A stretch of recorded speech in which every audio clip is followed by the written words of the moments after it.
तो गुरु लोग, आज की इस वीडियो में हम एक Korean movie everything is there की स्टोरी को देखेंगे। तो स्कूल में बिना किसी को बुली किए एक्सप्लेनेशन शुरू करते हैं। तो मूवी की शुरुआत में हम लीशा नाम की एक लड़की को देखते हैं, जो कि 16 साल की एक सीधी सादी स्कूल में पढ़ने वाली लड़की थी। वो पहाड़ और जंगलों के बीच भाग रही थी।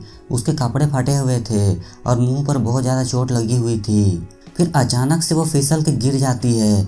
बेहोश होने से पहले वो मदद मांग रही थी। अगले दिन लीशा की आंख हॉस्पिटल में खुलती है। उसके चेहरे पे बहुत ज़्यादा चोट लगी हुई थी। जंगल से कुछ लोग गुजर रहे थे, जो कि लीशा को बेहोश देख उसे हॉस्पिटल लेकर आए थे। वहीं रूम के बाहर 2 पुलिस वाले उसके बारे में बातें कर रहे थे। उनको पता चल गया था कि लीशा अपने स्कूल में बुलीज का शिकार है, लेकिन कोई एक्शन लेने से पहले वे लोग लीशा का स्टेटमेंट लेना चाहते थे। पुलिस वाले लीशा के परिवार से बात करने की कोशिश करते हैं, लेकिन उनको पता चलता है कि लीशा की मां कुछ साल पहले ही गुजर चुकी है और उसके पिता उसको छोड़कर चले गए हैं, जिसे कि लीशा की कोई फिक्र नहीं है। लीशा जब होश में आती है तो ऑफिसर मिस्टर किम आते हैं और कल की घटना के बारे में उससे बहुत ज़्यादा सवाल करते हैं, लेकिन लीशा कुछ नहीं बताती है। वो चुप रहती है। वे लोग लीशा की टीचर मिस ली को बुलाते हैं। मिस ली ऑफिसर को लीशा को आराम करने देने के लिए बोलती है। ऑफिसर दरवाजे पे 3 लेडीज को देखता है, जो कि बुलीज करने वाले स्टूडेंट के परिवार से होते हैं। ऑफिसर्स उनको वहां से जाने के लिए बोलते हैं। ऑफिसर को लगता है कि वो लोग लीशा को डराने धमकाने आए हैं, ताकि वो उन लोगों के बारे में कोई स्टेटमेंट ना दे। लेकिन वो लेडीज लोग ऑफिसर को अपने पतियों का पावर की धमकी देने लगते हैं। उनका कहना था कि उनकी बच्ची कुछ भी करे, कोई उनका घंटा कुछ नहीं उखाड़ सकता है। जब झगड़ा बढ़ने लगता है तो लीशा सब लोगों को वहां से चले जाने के लिए बोलती है, क्योंकि उसको नींद आ रही थी। इसके बाद मिस ली स्कूल के प्रिंसिपल से मिलती है। उन दोनों को पता होता है कि लीशा स्कूल में बुलीज के शिकार थी, पर स्कूल का रेपुटेशन बचाने के लिए मिस ली को प्रिंसिपल बोलता है कि जब लीशा ठीक होकर वापस आएगी तब मिस ली उसे दूसरे स्कूल में भेज दे। कुछ हफ्ते बाद लीशा ठीक होने लग रही थी। वो अभी थोड़ा थोड़ा चल पा रही थी। ऑफिसर किम बहुत कोशिश करते हैं लीशा के साथ हुई घटना के बारे में उससे पूछताछ करने के लिए, लेकिन लीशा अपनी खामोशी को नहीं तोड़ती है। ज़्यादा सबूत ना मिलने की वजह से ये केस काउंसलिंग गार्डियन टीचर के पास चली जाती है। रात को लीशा खुदकुशी करने की कोशिश करती है, लेकिन तभी counselling guardian teacher miss Somi आ जाती है। मिस सोमी लीशा जैसे बहुत सारे स्टूडेंट की केस देखी है और उनकी मदद भी की होती है। सोमी बाकी टीचर जैसा नहीं थी, क्योंकि वो भी स्कूल के समय में बुलिस का शिकार हो चुकी थी। सोमी अपने पेशेंट्स को बुलिस से बदला लेना सिखाती थी। सोमी लीशा को उस रात की याद दिलाती है, तो लीशा उस बारे में सोच के रोने लगती है। जब वो शांत हो जाती है तब सोमी उसको बोलती है कि पुलिस को सबक सिखाने के लिए तुम्हें जिंदा रहना होगा, तुम मर नहीं सकती। अस्पताल से छुट्टी मिलने से पहले पुलिस की लीडर नायोन आती है, और जो कि उसके लिए नए स्कूल ड्रेसेस लेके आई थी, और वो ड्रेस को फेंक कर देती है। लीशा का मौत के मुंह से बाहर आने के बाद भी नायोन को अपने करे पर कोई पछतावा नहीं होता है। वो विश करती है कि काश लीशा मर जाती। जाने से पहले वो लीशा को पुलिस के पास न जाने के लिए धमकी देती है। उसके जाने के बाद सोमी रूम में आती है। उसने दोनों का बातों को सुन लिया था। सोमी लीशा को अपने घर लेकर आती है। उसके बाद लीशा पड़ोस में जाती है, जहां पर मरने से पहले उसकी मां रहा करती थी। वहां वो अपने पास्ट के बारे में सोचने लगती है, और तभी उसकी नज़र एक लड़की पे जाती है और वो उसका पीछा करने लगती है। तब उसको पता चलता है कि वो लड़की उसकी जुड़वा बहन है और उसका नाम जेनी होता है। लीशा जेनी से बात करने की कोशिश करती है, लेकिन जेनी वहां से चली जाती है। हमें पता चलता है कि उनके जन्म से पहले उनके माता पिता अलग हो चुके थे, लेकिन माँ के पास इतना पैसा नहीं था उनका घर चलाने के लिए, इसीलिए उसने लीशा को उसके पिता के पास छोड़कर चली गई थी। उसके बाद से वे दोनों बहनें कभी नहीं मिली थी। अगले दिन सोमी जेनी का पीछा करती है। जेनी दुकान पर जाके सामान चुराती है, जिसे ऐसा करते हुए सोमी देख लेती है और उसको बाहर रोकती है और मदद मांगती है। सोमी उसको बताती है कि लीशा को स्कूल में मारने की कोशिश की गई थी, लेकिन जेनी को इससे कोई घंटा फर्क नहीं पड़ता है। जब सोमी पैसा देने का बात करती है तब जेनी मदद के लिए मान जाती है। फिर तीनों सोमी के घर पे मिलती हैं। सोमी कुछ दिन तक सबको साथ रहने के लिए कहती है।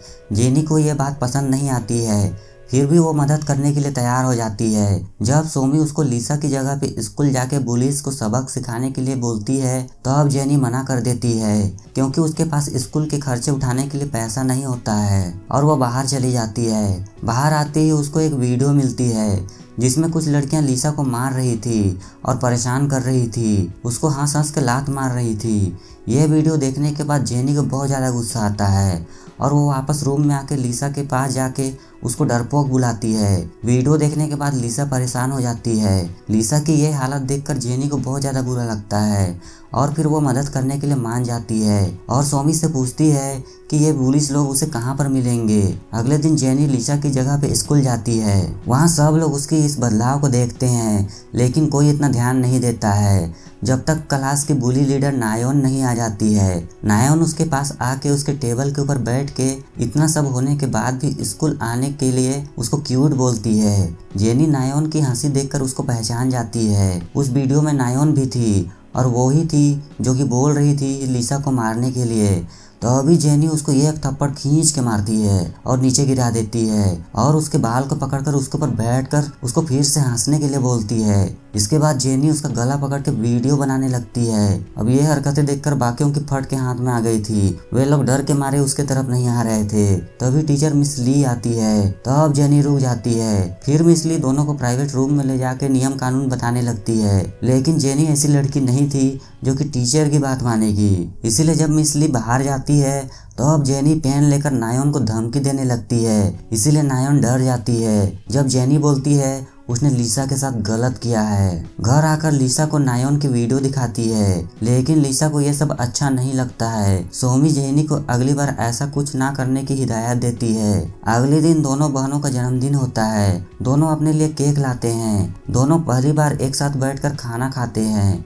अगले दिन सुबह जेनी को सोते हुए देख लिसा स्कूल जाने के लिए सोचती है। उसको लगा कि कल जो कुछ भी हुआ उसके बाद नायोन शायद कभी उसके साथ कुछ ऐसा नहीं करेगी। स्कूल में नायोन की माँ लिसा को दूसरी स्कूल में भेजने के बारे में प्रिंसिपल से बातें कर रही थी। नायोन की माँ को लग रहा था कि लिसा उसकी बेटी से बदला लेगी, इसीलिए उसको जल्दी यहाँ से भगा देना चाहिए। वहीं प्रिंसिपल बोलता है, डोंट वरी, मैं सब कुछ संभाल लेगा। लिसा बाहर से सब कुछ सुन लेती है और रोते हुए बाथरूम में चली जाती है। जाते जाते वो नायोन से टकरा जाती है और फिर खुद को बाथरूम में लॉक कर लेती है। तभी नायोन बदला लेने के लिए बाल्टी भर के पानी लिसा के ऊपर फेंक के मारती है। लिसा रोते हुए घर जाती है और फिर वहां जाकर बेहोश हो जाती है। सोमी लिसा की मदद करती है और जेनी गुस्से में लाल हो जाती है। तभी वो नायोन को कॉल लगाती है और पहाड़ी पे आने के लिए बोलती है। वो बोलती है कि अगर वो नहीं आएगी तो फिर वो वीडियो जिसमें वो लोग लिसा को मार रहे थे वो उसे नेट पर डाल देगी। डर के मारे नायोन आ जाती है। फिर जब वो पहाड़ी पर पहुंच जाती है तो जेनी उसके माथे पे एक लकड़ी मारती है जिससे कि वो बेहोश हो जाती है। होश आने के बाद नायोन देखती है कि उसके हाथ पैर बंधे हुए थे और मुंह पर भी टेप लगी हुई थी। फिर जेनी जबरदस्ती उसको पूरी एक बोतल पानी पिलाती है। उसके बाद वो एसिड से भरी हुई दूसरी बोतल लेती है। वही नायोन अपनी जिंदगी की भीख मांगने लगती है। जेनी हंसने लगती है और नायोन के आसपास में एसिड डालने लगती है। जेनी बोलती है कि वो उसे जान से नहीं मारेगी। इस बात को सुनने के बाद नायोन बहुत रोने लगती है। फिर जेनी उसके पैरों को खोल देती है और फिर भागने के लिए बोलती है। नायोन अपनी पूरी ताकत से भागने लगती है लेकिन कुछ दूर जाकर वो गिर जाती है। तभी वहाँ पर लिसा आ जाती है और नायोन का हाथ खोलने की कोशिश करने लगती है। सोमी भी वहाँ आ जाती है और उनको देख के चौंक जाती है और जेनी को अपने गुस्से में होश खोने के लिए डांट लगाती है और नायोन के लिए एम्बुलेंस को कॉल लगाती है। फिर पुलिस जेनी को पूछताछ करने के लिए लेकर आते हैं लेकिन उसके खिलाफ कोई सबूत नहीं होने की वजह से सोमी उसको जाने देने के लिए बोलती है। बाहर आके जेनी सोमी को बताती है कि उसने जो कुछ भी किया सही किया है। उसके लिए उसको कोई भी पछतावा नहीं है। अगर मौका मिले तो वो ये काम फिर से करेगी। सोमी वहाँ से चली जाती है। उसके बाद नायोन की माँ जेनी पे अटैक करती है। जेनी उनको नाम से बुलाती है और उनकी बेटी की तरह उनको हंसने के लिए भी बोलती है। उसे बोलती है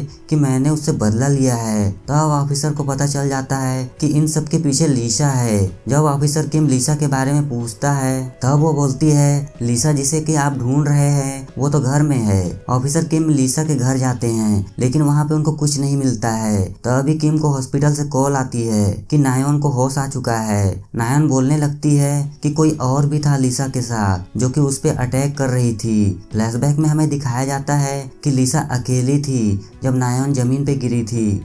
असल में लिसा, जेनी और सोमी एक ही इंसान है और अब तक लिसा जिन लोगों से बातें कर रही थी असल में वो अपने आप से ही बातें कर रही थी। उसकी कोई जुड़वा बहन नहीं है। बुली होने के बाद लिसा इतनी अकेली फील कर रही थी कि वो अपने ध्यान रखने वाले लोगों की कल्पना करने लग रही थी और उसमें मल्टीपल पर्सनालिटी डेवलप हो जाते हैं और उनका ही कैरेक्टर में खुद को सोचने लगती है। और सोमी जो सच में उसकी मदद कर रही थी वो कभी लिसा को अपने साथ अपने घर लेकर ही नहीं आई थी। लिसा उसको बस अपने साथ इमेजिन कर रही थी और उसको एक कैरेक्टर में बदल लेती है। कोर्ट को भी लिसा की प्रॉब्लम के बारे में पता लग जाता है। अब लिसा इलाज कराने लगती है। लिसा अपने मेंटल इशू के लिए स्कूल छोड़ देती है। आखिरी सीन में असली सोमी उसको एयरपोर्ट छोड़ने जाती है। फिर लिसा नया जीवन को शुरू करने के लिए दूसरे शहर में चली जाती है और ये मूवी यहीं पर एंड हो जाती है। और आज के वीडियो में सिर्फ इतना ही। आशा करता हूँ दोस्तों आपको ये एक्सप्लेनेशन पसंद आया होगा। अगर हाँ तो प्लीज़ इस वीडियो को लाइक और चैनल को सब्सक्राइब कर दीजिए। मैं मिलता हूँ आपसे नेक्स्ट एक्सप्लेनेशन वीडियो पर। तब तक के लिए बाय।